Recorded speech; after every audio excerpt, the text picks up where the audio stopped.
How's it going? We're here at ELK Brewing in Comstock Park, Michigan. Yes, super excited about this. We're gonna be able to sit down with not only one, but two people from ELK Brewing today and learn a little bit about them, a little bit about the company, about their experience. It's gonna be super fun. How about we try some beers too? Yeah, I think we should try some beers. I guess if we're here, we might as well try some beers. Let's go check it out. Come on.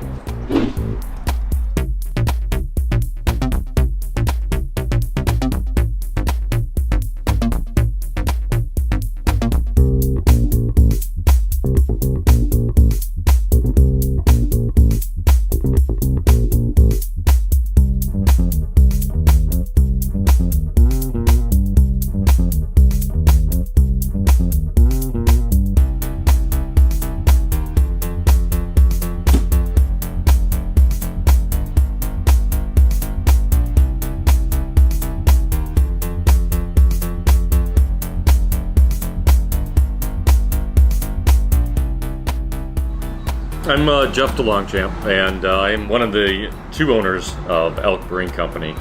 And as the main owner, I kind of handle all the finances and a lot of the overall operations. And then my partner is Eric Carnes, and he handles day-to-day operations, especially dealing with the brewing side of the business. Eric's not here right now, but the name we came up with for ELK is based on Eric getting married to his wife, Lisa. Their last name was Carnes, so it became Eric and Lisa Carnes, and that's where the ELK came to be. They decided to keep the name ELK when I came on board, and as you know, our logo is basically a beer bottle with antlers coming out of it to represent the elk. But that's how the name came to be. With ELK Brewing Company, a lot of what you see here, we try to keep things as Michigan-based as possible. The hops, we use a Michigan Hops Alliance. All the fruit that goes in our beers come from local producers. The gozes, for instance, the cucumbers come from local farms here in West Michigan. And all of our fruits and so forth come from Old Orchard, which is also a Michigan-based company in Sparta. That they make orange juice and you name it. So we try to keep things local and have fun. All of our staff that works at ELK has a fantastic time. We try to make it a fun, friendly atmosphere at both of our locations in Grand Rapids. I'm Beau Debruyne, head brewer here. Kind of in charge of operations a little bit too. So I've been a home brewer before I came pro. It was probably about 7 years. Pretty much started into craft beer. Didn't want to pay the 6-packs prices, so I actually learned how to make 5-gallon batches, just pretty much to save on cost. So I knew the beer tastes a lot better than regular, Budweiser or Miller. So went on the YouTubes and learned it, and been doing it ever since. Eric, he was opening up the ELK Brewing first location over there. Was doing applications, so came in, did an application interview, just talked and gave me an offer. So been working with him ever since. So learning 3-barrel, we started out with 3-barrel, now we're at 15 here. So one location's on Wealthy Street, the one we started with, and we still brew out of that location. We have a 3-barrel brewing system that does a lot of our specialty beers, and that's more of a brew pub, and it's in kind of what I want to call the very hot area of Grand Rapids. Wealthy Street is growing immensely and has a nice big outdoor patio, and it's just a great place just to relax and drink. And there's a lot of restaurants right near us that are absolutely fantastic. So I would say it's a good spot to come and just have a few beers and try us out. And then our Comstock location, which we're filming at right now, is where we do the main brewing for the distribution. But we also have a full restaurant here where you can get everything from real elk burgers to fantastic sandwiches and steaks. I think one thing that we try for is full flavor beers. If our beers ain't really like something that we like full flavor, like if it's blandish, we'll try to figure out how to make more flavor in there, whether it's more hops, more grain. So we don't like to really settle for basic general styles. Like to go for actual flavor that you experience. Not only when you smell it, if you smell it, it smells good. If you taste it, it doesn't taste like it smells. it's probably not a good thing. So we started off with a 3-barrel brew system, which we kept and we still use over at Wealthy Street. And then we had Cycle Brew, which is a Michigan company, build us their largest brew system, a 15-barrel brewing system. And the brewing system turned out fantastic. They also built us 15-barrel fermenters and a bright tank.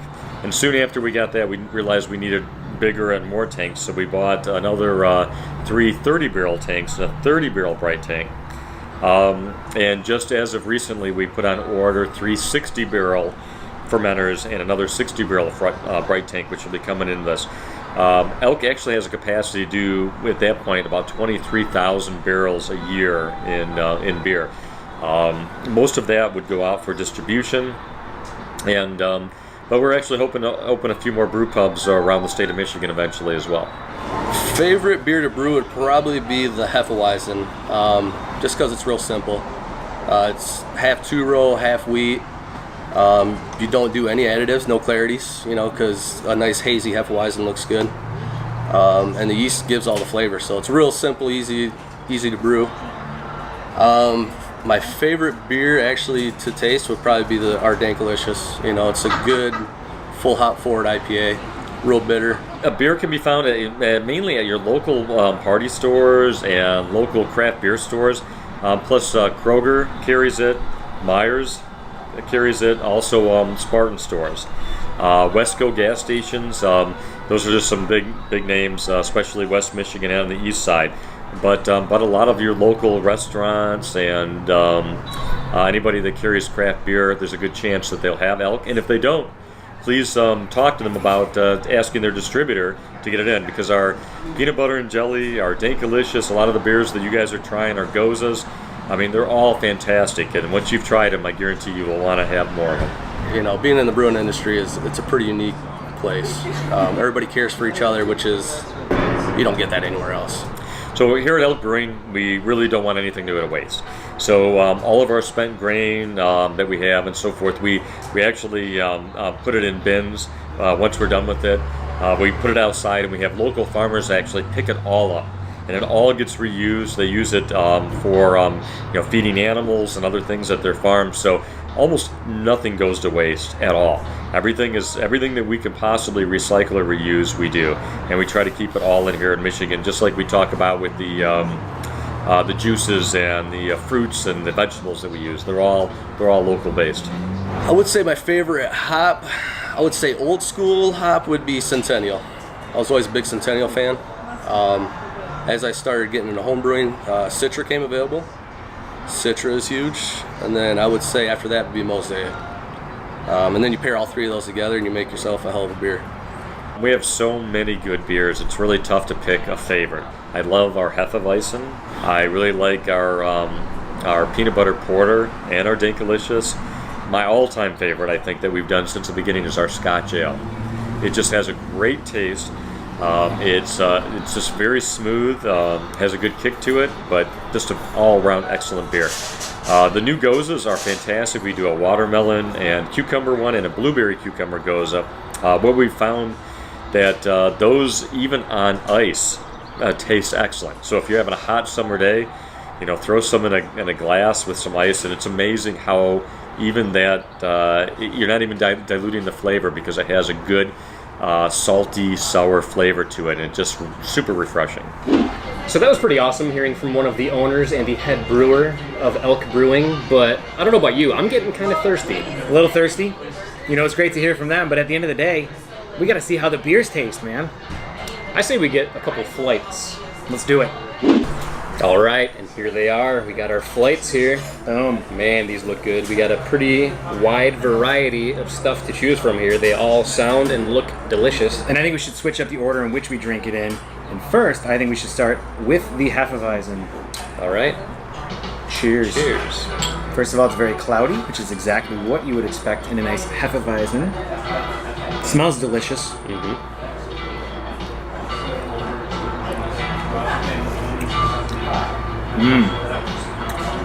This is fantastic. This is really good. Oh yeah. With the majority of the flavor you're going to get comes from the Hefeweizen yeast itself. It's very spicy, banana-y, clovey, and this is right exactly what you would expect for it. Delicious. Obviously, you liked it. Yeah, I was only going to drink a little bit of it, but I couldn't resist. I couldn't help myself. I had to drink the rest of it. Very good. I don't think we should go to the Dankalicious next. I think we should switch it up Okay. and go over to the Goza. What do you Let's say do about it. Let's goza for it. that? Yeah, let's Goza. Cheers. Oh, you totally spilled. Oh,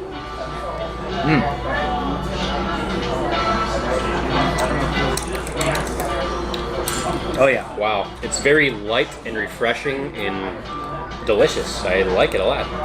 Yeah, super refreshing. It has that nice salty kind of balance that you expect in a Goza.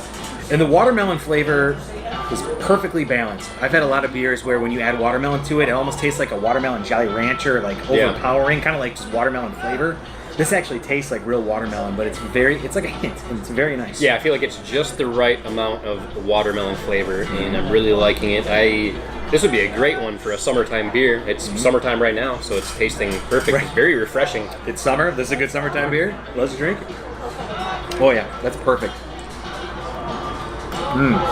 You know, I've actually brewed a few watermelon beers in the past using watermelon extract, and none of them came out as nice as this one does. And as you can see, mine is gone. I don't know what happened, but I know. I think something's wrong with my glasses because the both mine got empty really quick. He's the lush in the group. All right, so here's the hard part. We have a really hoppy beer. We have a dark, roasty beer. And then we have a Scotch ale. The next one we drink is probably going to destroy our palate for the remaining ones. But I think because it's good to tune in with hops, we should go for Dankalicious. What do you think? I say we do it. Let's do it. Let's do it. Dankalicious. Cheers. Yeah. Oh, man, I could smell this one all day. Yeah. Oh, And, my I God. took such a deep whiff that I think my nose actually went into it a little bit. I got a little wipe off the beer off the tip of the nose here. Oh boy, I like this smell. That is dank. That is very dank. I would say that's dankalicious even. Oh, Actually, yeah. I think that's actually Very, the name of very the beer, nice. Dankalicious. It's perfectly fitting. Yes, I see why they named it that. Oh my God, I mean, I'm loving it. Good one if you are a fan of hoppy beers, because this is definitely very hoppy, very dank, as Oh, you yeah. said before. But I am really liking it a lot. Yeah, the aroma is very West Coast, but it finishes very nicely, more like a traditional American IPA, which is very nice. Oh, I like this a lot. Yeah, it finishes a lot smoother than I expected to, because when you first smell it, it has a very strong aroma, very hoppy aroma. I almost expected it to be a little too bitter for my liking, but it is not. It is very smooth finishing. Dank in the aroma, not in the flavor. I like that. Wow, another really good one. There you go. I finished my first one. Did I win a prize? Maybe another beer, huh? You win another beer. You win the choice of which one we drink next. That's your prize. Great. I'm going with a Scotch ale. Excellent choice. I do like Scotch, and I do like ales. There we go. And we have a friend named Ale, so it works out.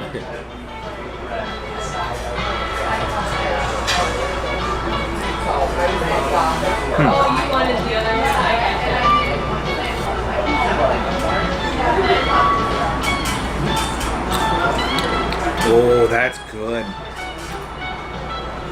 You know, there wasn't much in the aroma when I first started sniffing this beer, but as soon as I took a first sip, Yeah, surprisingly tame in the aroma. Like not much in the aroma category, but in the taste category, very good.